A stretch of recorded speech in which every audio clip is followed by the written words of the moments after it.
the shadow of like why they want to get into the sub is because they don't want to make decisions, right? And so they're just giving up control, right? Like, oh, I don't want to make a decision. But again, that comes from a place of fear. So that's not really true surrender.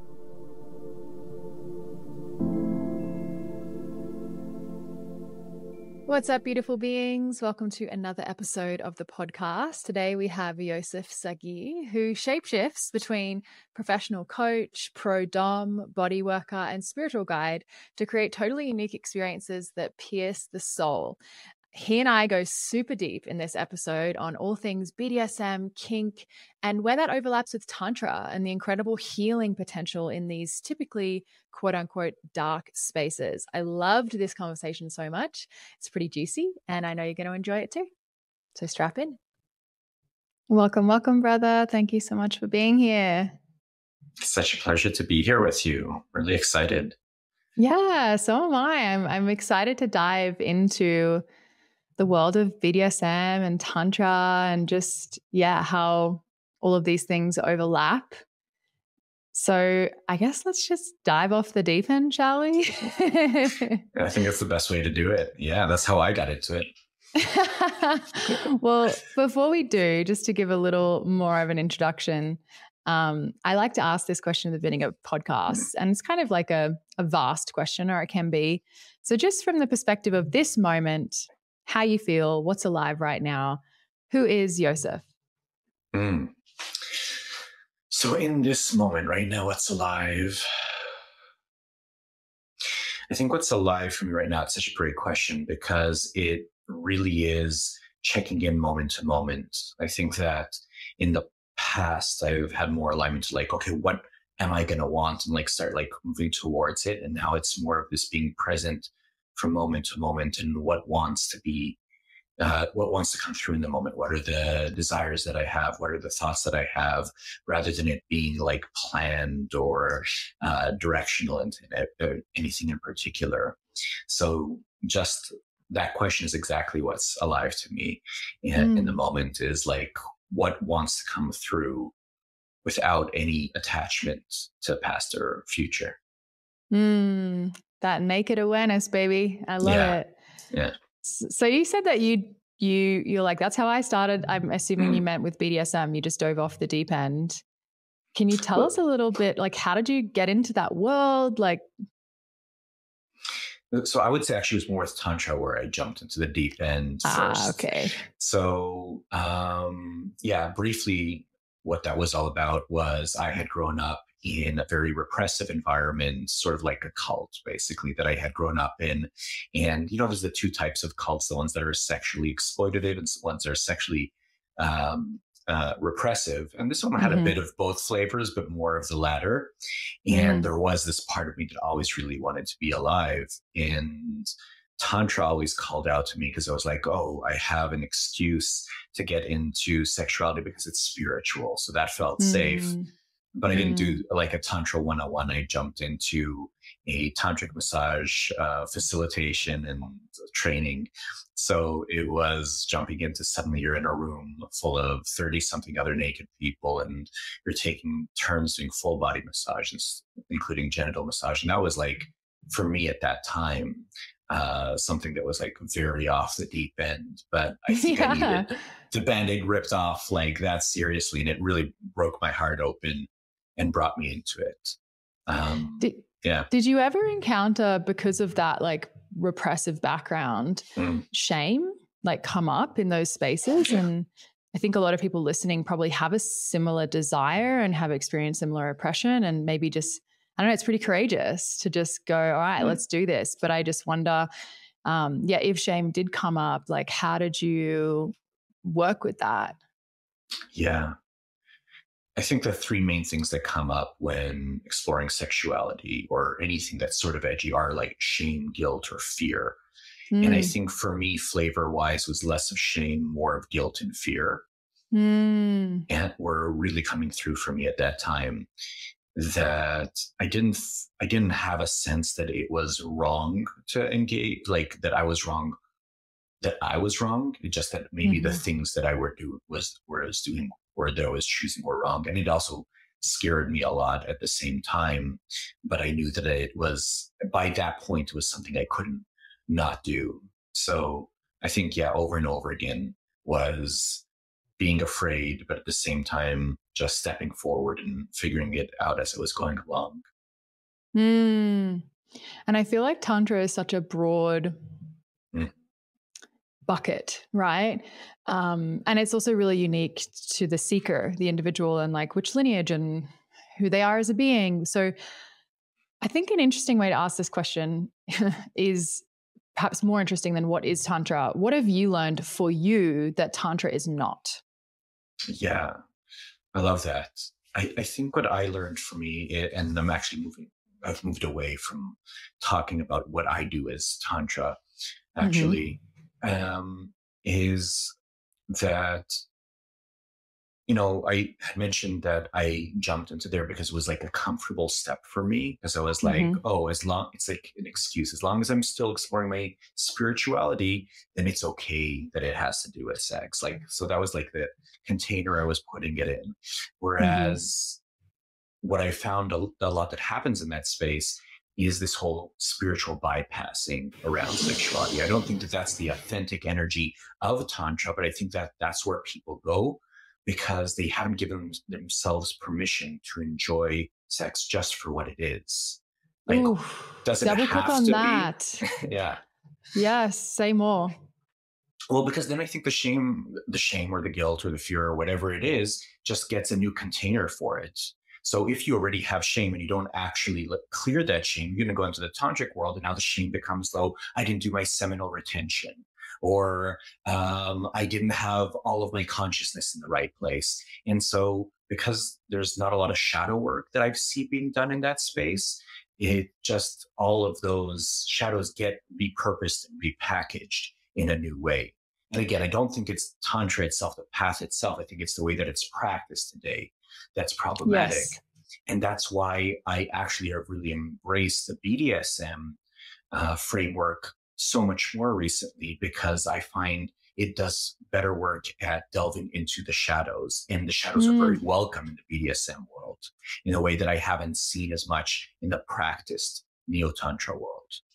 Yes. Okay. Can you tell us more about that welcoming of the shadow in BDSM and what that looks like? I think that BDSM is probably one of the most evolved forms of parts work that there is. So you do internal family systems, or there's so many other different practices to sort of bring forth these different parts of yourself, these different archetypes. And I think that the BDSM framework gives a really broad framework for accessing those parts, whether you're in a dom role or a sub role, which are the two main archetypes. Within each of those, there's so many subcategories of the different archetypes that you can step into. And when you're creating a scene with your partner or partners, then you're agreeing as to which archetypes you're going to bring forward and interact from. And they're all very welcome. A scene as a permission field to be your full expression of that archetype. So it doesn't always have to be this sort of like spiritual connected thing. Maybe you want to connect from your place of neediness. But it's a negotiated and consented upon neediness. Okay, great. You're going to be needy. I'm going to be avoided. We're going to play these roles and we're going to have fun with it. Oh my God, right? Wouldn't that just be so much better if that was a consented container? Like, we're going to do this and actually enjoy it, because there is charge there. Of course, that's why we keep doing it and so many movies, they just play out the avoidant and the needy and this cat and mouse chase, but there's so much pain and just dysfunction wrapped around that. But I love this idea of just like, let's actually choose this and do this. What do you notice happen when people engage in something like that consciously? Like, what happens on the other side? I'm sure it's different, but like, what do you notice about that when someone actively engages in a scene, in a part of themselves that maybe typically in everyday life wouldn't be quote unquote acceptable? What do you notice? So I'll sort of get there from like what happens when it happens in regular life, because no one really shows up in life and says, oh, here I'm being needy now. They're actually trying to hide it, right? Yes. They're always trying to hide what you don't like about yourself. So if you're needy, you're avoiding. You don't actually bring that forward. It always comes out in this like weird, sideways direction. So when you come into a scene, you're saying, okay, I'm going to take off all the layers I put normally on top of the neediness or the avoidance or whatever that facet is. I'm going to show up fully like that. And the other person matches you in that and says, I am going to completely love and accept you in that character, in that role that you're playing. So you let the light touch it. And it's that combination of where the light touches the shadow that it gets transmuted. And the transmutation isn't I need to fix it or change it. It's just about I love and accept it as it is. And that's how integration happens. And that's super tantric. And that is tantric. Right? That's the real tantra, right? Yeah. And that's not the tantra we're taught, but that's the real tantra. That's what it's about. So when you asked me before, I felt sort of stumped by the question, what is tantra not? Tantra is everything. It's right. Tantra means web. It's the weaving of all things. So it's the weaving of those dark parts as well, and just loving them and loving everything as it is. So I do think that the most tantric approach is the BDSM approach. Yeah, it's so interesting. Like as you're talking and the way you were describing it, of like what are the parts of you that you layer over? And I know for me in the BDSM world, the spaces that I've played that have felt the edgiest and the most that I've experienced the most healing in is letting myself be the prey. Yes. Because, being a survivor of sexual abuse, coming through that, the armor on top of that is like, I'm not prey, like never, ever, never again. And I think so many parts in our system and psyche come from that internal vow of like, never again will I experience this, never again will I feel this, whatever that was for us. And so we cover over that thing. But then of course that creates and I'm sure many women listening can maybe resonate with this, for their own reasons. It's like a woman who's like super empowered, hyper independent, which is beautiful, but then also all you want is to surrender and to, for me to really integrate. And what was interesting for me, and I'm curious if you see this in your work, is for me to truly integrate my prey, I had to integrate my predator. Yeah. I had to actually integrate my inner killer and own darkness to be willing to like almost trust or go or allow my vulnerability to that extent. And I don't know, is that something you see? And I'm not sure if that even makes sense in the way that I'm saying it, but like, do you know what I mean? And is that something you notice in other people too? I think that makes a lot of sense. And again, this is the connection between the sort of the BDSM and the tantric world that, everybody's a mirror for us. And everything that happens for us is sort of a mirror for us. And to really understand anything that's happened for us, if we really want to understand it in a full way, is to understand every single perspective of it and be every person in that. Yes. Right? So even in these like extremely, the hardest points of our life, whether it's abuse or being taken advantage of or whatever it is, can you be every person in that equation? Because only from that perspective, you have a full integration, you understand it. So sometimes when people are playing a scene, they can play it from a variety of different ways. If you were the victim in this situation, maybe you play the abuser, you play the victim who says no to it, and and actually gets the no honored. You play the victim that actually asks for it. You can play the victim that says no, but gets it anyway, but it's a consensual agreement ahead of time, right? So you can play all these different roles, and you can find all the parts of yourself that experience that situation in different ways. Like, what a wild exploration of the psyche. And I could understand like what we're talking about right now is like, that's advanced, That's very advanced. To have the space held. But yet, if it could be held in that way, I can't even imagine the healing. I'm going to share with you a fantasy. I've actually never shared this fantasy before, but this is a BDSM scene that I've always wanted to engage in. And we can dissect this or I love that. So from that standpoint of like predator prey, I really enjoy being bound. I know not everyone does, but for me, like there's something in that. It's like a forced surrender that's consensual. You know, it's like there's nothing, it's just like bound and blindfolded. Like I'm done. And for me, having that done extremely slowly, like very methodical, and then having my partner embody that what I would call like the killer fucker archetype, which is a version of the predator, a version of the dom, but that like hyper like masculine killer fucker. But to very slowly describe to me exactly how they're going to torture and murder the men who hurt me. And I'm like, that, and there would be erotic charge in that for me. Like, that's pretty fucking dark. And on the flip side of it, like as a spiritual being, I have come face to face with these souls in ceremony. I have forgiven them, you know, as spirit to spirit. I have also let them know they took nothing from me and taken my power back from them. Like I've gone through all of those beautiful, important spiritual processes, but there's still a part of me that's like, oh yeah, that would feel to my little girl whose deepest wound was being unprotected, to have someone embody that protector in such an intense way that in life probably isn't super appropriate.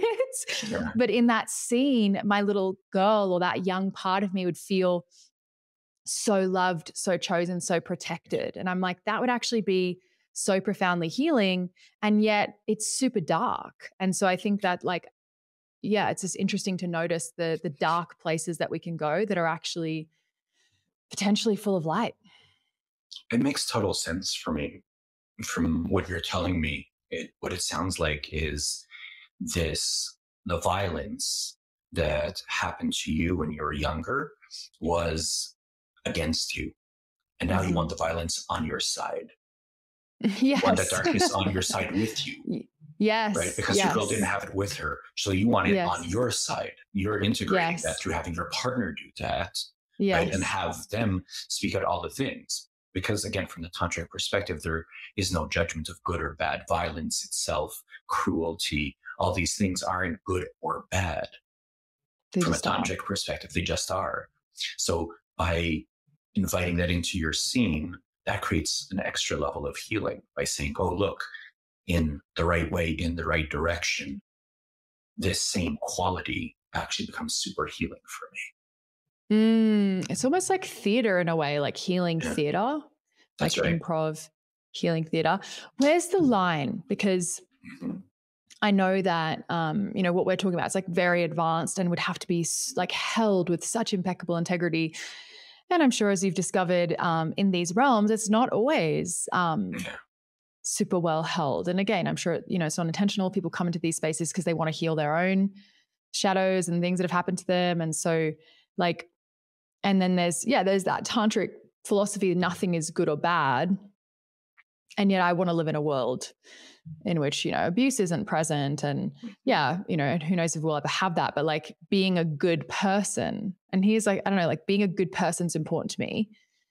But I also want to embrace my darkness. I truly believe when I do that fully, I'm a better person. That's right. But I worry, do people use or abuse these spaces and that like embracing of darkness to, I don't know, like wrap around their unconscious? Do you see that? Where's the line? How do you deal with that?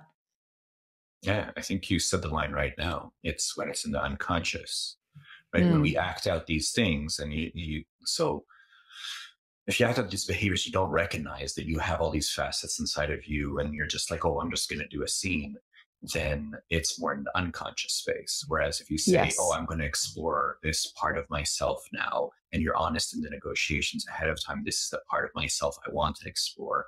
Can you hold that part for me? And vice versa, you know, both people in both directions. It's very different. The key to where the line is in direct proportional to your level of self-awareness. Anything that's beyond the line is only anything that's outside of your awareness. Oof. Yes. Anything that's beyond the line is only that which is outside of your self-awareness. Yeah, because as you were saying earlier, it's like when it's unconscious, you act it out or act it in and you're not aware of it. Whereas when you bring it into that light, bring it into a scene, then you don't have to act it out without consent or without that's right. permission. A lot of people, especially women, and I've had friends, girlfriends, we talk about all this stuff all the time, do the kink test and all sorts of stuff. And I know a lot of my girlfriends are like have a big, strong reaction to degradation, for example. There's a line for me of where I'm comfortable personally, but I don't have the same necessarily response to that. I'm like, oh, I get from both sides. I can get how that actually is kind of nice. But why do you think people have such a big response to degradation? And for anyone listening who's like, oh my God, why would you want to be degraded? Could you kind of speak to that a little bit about what can be there for people? Sure. Yeah. When you say the response, you mean you have friends who are turned on by the degradation or turned off by the degradation? Turned off, or like, that, I guess what you talk about, shame, fear, guilt, like, a big, like not a positive response, a contraction around it. That's the typical response to degradation in life. Is that we don't like it, right? That's normal. So it's very normal for people not to want to be degraded because it hurts our ego. Right. Degradation is a hit to the ego. That's what it always is. It's, I got embarrassed. Oh, someone thinks that I'm not good enough at something, right? It hits that like smallest part inside of us, the not enough, right? The not enoughness, which is, that's why that particular practice in a consensual space, when you're asking for it, heals that very same spot. Yes, I could so imagine that. Can you say more about what's healing about that for the not enoughness, to go into it like that? Right. So if you're doing a degradation scene, my opinion on degradation scenes and how they should be done is the submissive chooses what they get degraded about. Yeah. So you don't have to, you don't do a degradation scene. It's how the dom wants to embarrass the sub. Then that's putting too much of their own agenda in, and it's not necessarily going to help them. But the sub actually decides what they want to face, which of their fears they want to face. And maybe, and not enoughness in women sometimes shows off as too muchness, right? It's really the same, two sides of the same coin. So sometimes women hear like, you're too promiscuous, which is not pure enough, right? There are two sides of the same coin. So let's say that's the thing. Okay. Too promiscuous. That's the thing. So then the sub will actually say, I want to face that. And that's where she'll choose the words that she wants. She or he, mind you, will choose the words that they want. I want to be called a slut. I want to be called these things, all these things that in the past used to bring me a lot of embarrassment. But now I'm going to ask you for it. I'm going to ask you, say that to me, call me that. And I'm going to stand in my power. I'm like laughing like a little girl. Like, that's one of my favorites. Anyone listening like being called a slut? Now we know why.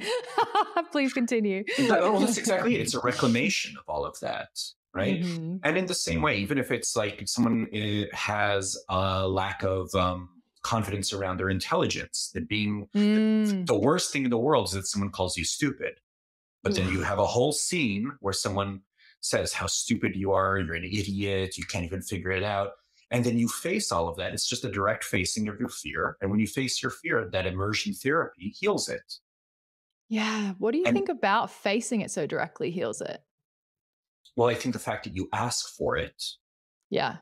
And then you have gratitude for the fact that you were faced with it. Because this other person, the person on the other side, could be very tough for them as well. I know the first degradation scene that I did as a dom was hard for me.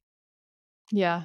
Right? So the fact that someone else is holding that space for you and they're humiliating you, they're embarrassing you, they're degrading you, and they're doing it in such a beautiful way, to the exact way that you want it, and then you express gratitude for it, that's on a spiritual level. Again, bring it back to the Tantra, it's like we get exactly what we need all the time.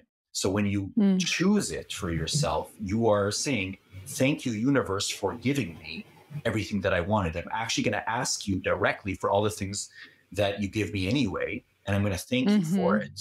Right. And so that creates the healing over it, because you're no longer in resistance to all these parts. And it sort of like passes through and removes that part of the ego that wants to resist it. And then you're like, okay, yes, that too. Which is exhausting.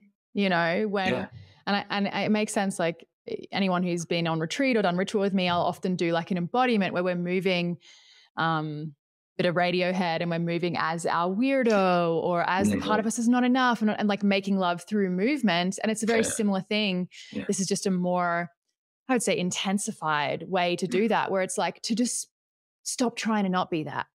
Just like stop trying to not to be enough or to be whatever, and just like go all the way into it for a scene or a song, and just like just put down how fucking exhausting it is to try and be perfect put together, and all the things, particularly, I mean, for men as well, it's different, right? But all the things that we feel we need to be is exhausting. Totally. And what a perfect song for that, right? That's a scene that he created for himself, to just own those parts of himself and being, I'm also a freak, I'm a creep, I'm a weirdo, I'm all those different things. And it became one of the most popular songs because everyone can relate to it. Everyone can find that part inside of them and be like, oh yeah, that's you too. Yeah. And to have permission to like bring it to the light and have permission to love it. And it's beautiful. What do you think are the biggest misconceptions about BDSM?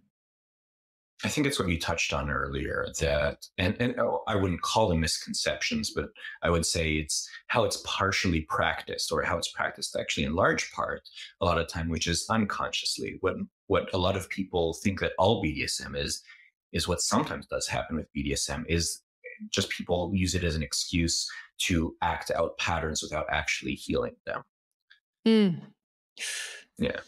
Yeah, welcome to Earth School. Right. Isn't it like all of the places that hold, at least I find, the greatest potential for healing often attract so much shadow? Like look at the medicine community, the Tantra community, the BDSM community, like money, all these money, yes. Power. Yes. Yeah. Yes, all these spaces where there's like so much power for healing. There's also just like, it's a quagmire. So many obscurities. It's easy to get lost. So how would you say, how do you set up a scene to kind of, at least as best you can, avoid that? Yeah, how I do it, I've developed an 8-page negotiation document. And I always know if I'm using that document, it's always better than like just a spontaneously negotiated scene. It's 8 pages of all of the desires and boundaries. There's always more that you can think of, but this one's pretty exhaustive. But what I add to mine that I don't see in a lot of them are some other questions like, what is the main thing you'd like to get out of this? How do you want to feel in this scene? So it's not just which toys can I use on you? Do you like rope or do you like cuffs? Or whatever it is, but it's, what is the outcome that you're aiming towards? What are the feelings you're looking to embody during the scene? So all of those things get worked into the scene as well. And what makes a good scene isn't just what happens inside the scene, which is its own art, but it's what happens before and after. And the before part is the negotiation. And the after part is what we call aftercare. Like, what do you need as a part of your integration process? Sometimes it's like a somatic holding experience. Sometimes it's debriefing it right away. Sometimes you need 3 days, space, and then debrief it after that. So when using it for a healing modality, and how I tend to work when I do this professionally, as opposed to just like casually, is I integrate it with the coaching modality. So I do whole coaching sessions ahead of time to help distill what it is you want to get out of it, and coaching sessions after for integration as well. And do you do that work with couples and like groups as well as just singles? Absolutely. When I'm working with singles, it's more on their own personal development. When I work with couples, the way I like to use BDSM, I prefer it to using BDSM to create polarity as opposed to Tantra for a few reasons. The Tantric language is quite gendered. They talk about masculine and feminine. And first of all, not all couples are a man and a woman. And second of all, I think when we use the masculine and feminine, no matter how many times the Tantra community is going to say, well, we all have the masculine and feminine inside of us, you're going to still have men thinking that they always have to be masculine. You're going to still have women thinking they always have to be feminine. So when we get to drop those labels and use instead this idea of dominant and submissive, those archetypes, they're not gendered, and we can all find inside of us the craving to sometimes be the dominant, whose gift is to be the creator and be in flow, and sometimes to be the submissive, whose gift is to be in surrender and be the muse. right? And oh, I love that, to be the creator and the muse. That's beautiful. I've never heard it put that way. Yeah, that's that's the way I always think about it. It's like, I think that's how creation happened. Like, I think we're all God. Like, God is everything, but we have the creator part of us, the consciousness part of us that creates the reality, and then there's the part of us that experiences it. And those parts are always working with each other, and that's the dom and the sub. And so in a relationship, if you drop the genders, masculine and feminine, and you move more into these archetypes of dom and sub, I find it helps people let go of a lot of the programming around how I'm supposed to be, and just orient towards more of who do I want to be in this moment, and what archetype do I want to inhabit in this moment. And there can be a dance where you get to inhabit both parts. Why limit yourself to just one facet? Yes. So I like to say it's a better modality for polarity. Yeah. I love that, because I think that the masculine, feminine, and people on the podcast have heard me harp on about this for so long. So we're really sharing similar values here.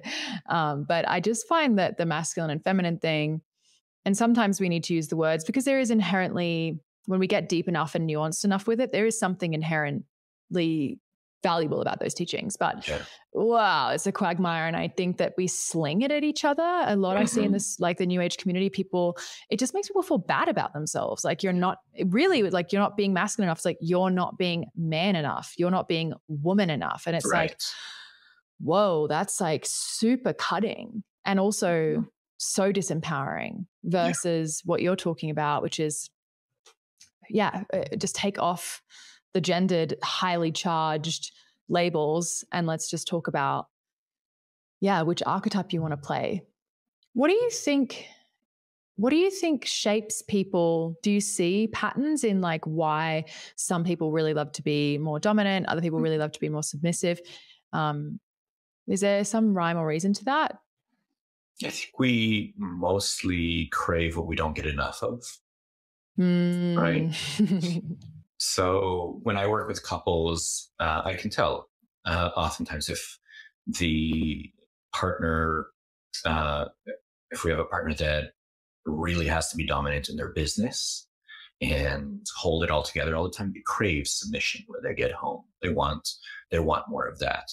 And if there's a person who tends to be throughout their day in more of like this creative state, but don't have as much direction, then they want to step into that dom and feel more of that direction feeling. I think we just are multifaceted beings, and we want a taste of everything. So we crave what we don't have as much of. Yeah, totally. Yeah. And that changes in cycles and seasons of life. So it's beautiful, like, to get proficient in that. I know women can tend to, and not all women, but can tend to, like, even if you crave to be in that dominant position, it can feel just challenging sometimes. And again, not for all women, but I just notice as I work with women, I am a woman, and I've had many conversations around this. And a lot of the time it's like, oh, I really want to try that on. I want to be in that space. But I think we do live in, a society that's starting to wake up out of thousands of years of patriarchy, but it's still, we're not on equal footing. And that's just the truth. We're getting there, and there are spaces in which we are, but I do think that impacts. And do you see that impacts women's maybe just confidence in stepping into that role? And is there a way that you support women? And I'm sure all humans could feel nervous about this. Like, how do you support someone in coming into more confidence in stepping into that role as a dom? Yeah, I think that's an excellent question. And I think it's both true for dom and sub, is to question the motivation of why you want to be the dom or why you want to be the sub. A lot of people, they crave the power that goes there, but they misinterpret what power is. And they think that power is control. So sometimes if you don't have a lot of power and you don't know what that tastes like, you have an image of what that looks like. And I've seen women, but also men, want to step into the dom role to try and like get some kind of like control over their life. Oh, so I'm going to be the dom so I can call the shots. That's not what the dom is. The dom is a permission field and a space holder and is of service to the sub. So if you're going to try and step into the dom role because you want to feel more control, you're not going to be a dom. You're not going to be a good dom. When you find the control inside of yourself and you find the power inside of yourself, you're confident in it. That's when you're a good Dom, because you're not trying to grasp for it. And then people easily submit in your presence because they feel that you have that self-control, not control over others. And I think it's very trustable when I think about that, like, because that's who you want to surrender to, someone who has self-control. Because that's the thing that I think can stop in the past with my husband has so much self-control. And as you're saying that, I realize, oh, that's why it's been easier for me to submit to him. He's like, yeah, he's like, I call him like a Zen master, super methodical, like very, a lot of self-control. And I've had previous partners that like that energy, they just, want to get what they want to do it. And you're like, whoa. And then you kind of have to feel like you have to be in control because they're not in control. So you don't feel, so that makes total sense. If someone's really has a lot of self-control, then that allows you to let go. On the flip side, let's talk about being a sub. Like, what are the intentions there? So again, like the gift is surrender, but surrender isn't the same as being passive. And I think that a lot of people, the shadow of like why they want to get into the sub is because they don't want to make decisions. Right. And so they're just giving up control. Right. So like, oh, I don't want to make a decision. But again, that comes from a place of fear. So that's not really true surrender. The sub needs to be very clear about what they want, and then negotiation ahead of time with the Dom.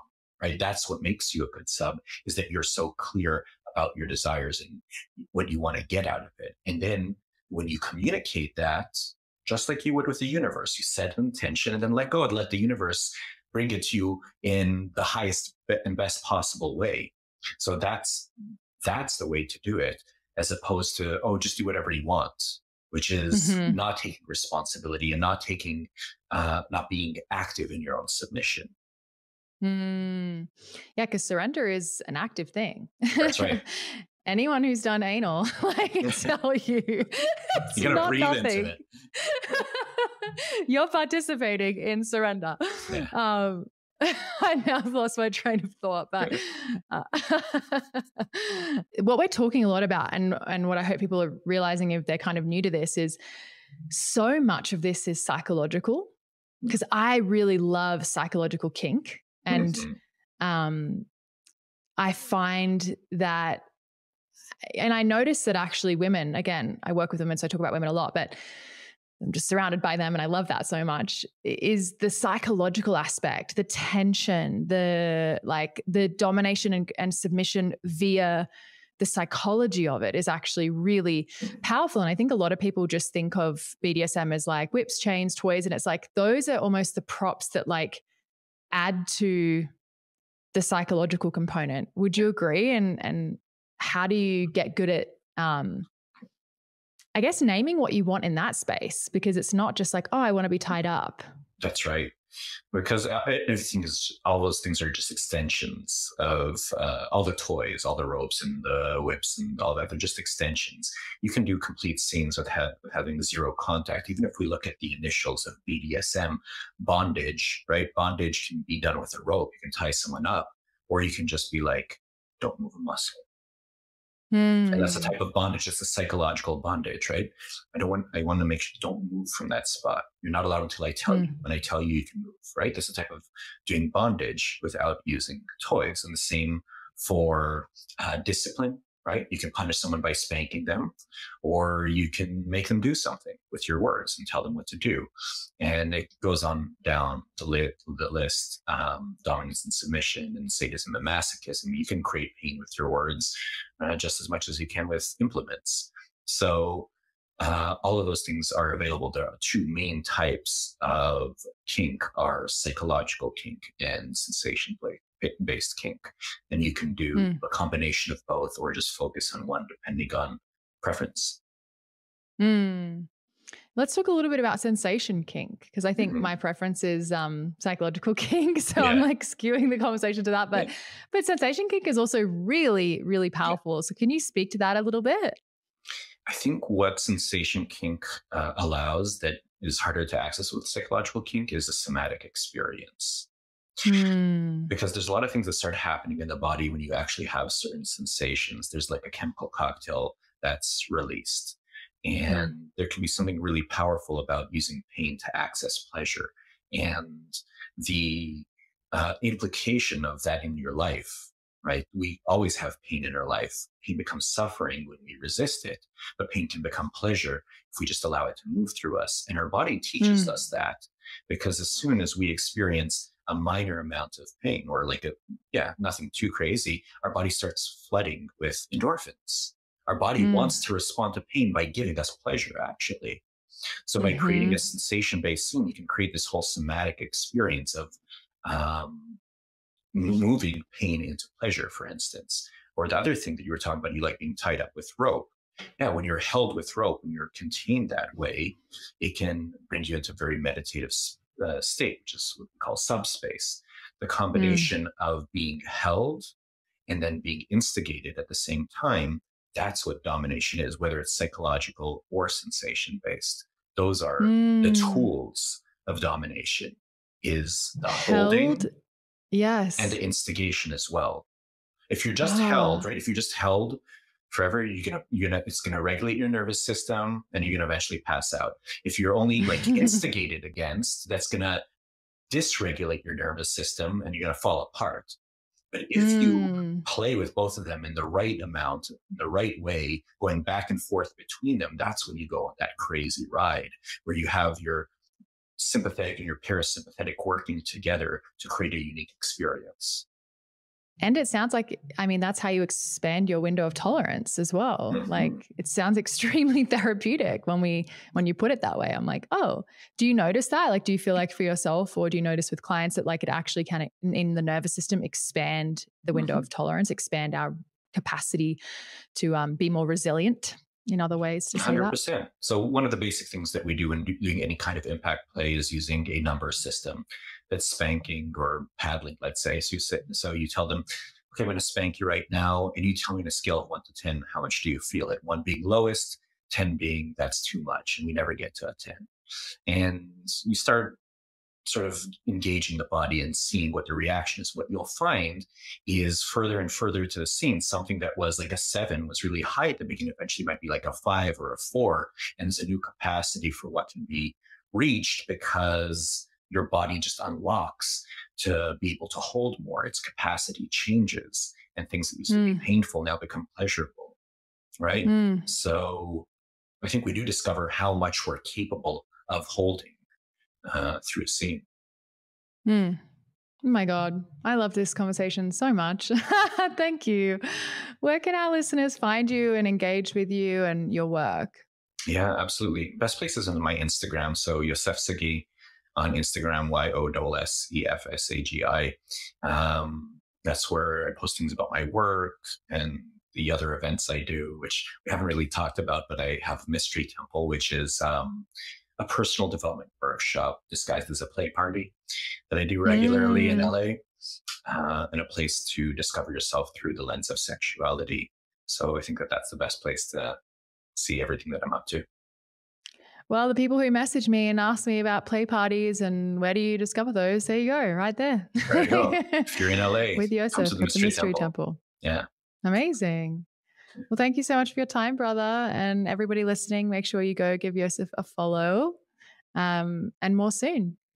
Thank you so much for having me. It was such a pleasure to dive off the deep end with you into all of this. Yes, yes. You know how we do.